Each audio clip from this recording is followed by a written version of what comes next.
जैसा कि हमने पिछले एपिसोड में देखा था कि महाराज यीहॉन ने एक प्रतियोगिता की चुनौती स्वीकार की है, जो शाही रसोइया जी यंग और चीनी दूतावास मिंग द्वारा लाए गए रसोइयों के बीच होगी।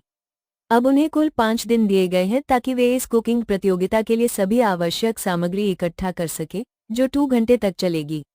सबसे पहले शाही रसोइया जी यंग को पता है कि प्रतियोगिता जीतने का केवल एक ही तरीका है, प्रेशर कुकर का इस्तेमाल करना। लेकिन जोसोन युग में अभी तक प्रेशर कुकर का आविष्कार नहीं हुआ था, इसलिए वो उस व्यक्ति को ढूंढती है जो उस समय में प्रेशर कुकर बना सकता है। वो निश्चय करती है कि वो जाकर उस व्यक्ति से प्रेशर कुकर बनाने का अनुरोध करेगी। राजा भी निर्णय लेते हैं कि वे जी यंग के साथ जाएंगे। सभी सदस्य, शाही रसोइया, राजा और क्लाउन किंग यानी ठग कलाकार, वेश बदलकर तैयार होते हैं ताकि कोई उन्हें पहचान न सके। लेकिन ये काम बहुत कठिन है, क्योंकि जो व्यक्ति प्रेशर कुकर बना सकता है, उसे मनाना आसान नहीं है। जैसे ही वे उसके घर में प्रवेश करते हैं, वो पहले से ही जाल बिछा चुका होता है। जी यंग उस जाल के बारे में जान जाती है और राजा यीहॉन को बचा लेती है।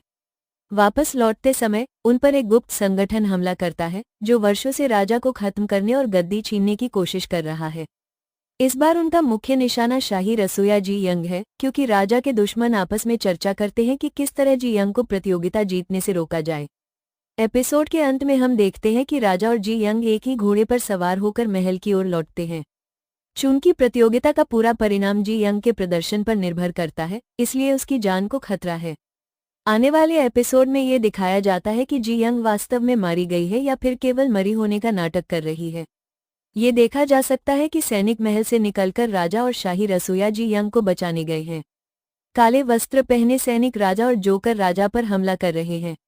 राजा भी खुद को हमले से बचाता है और जी यंग की रक्षा करता है। ये हत्यारे राजा के दुश्मनों के हैं। अब सबकी जान खतरे में है, राजा, जी यंग, शाही रसोइया, जोकर राजा और उनके साथ मौजूद एक गार्ड की।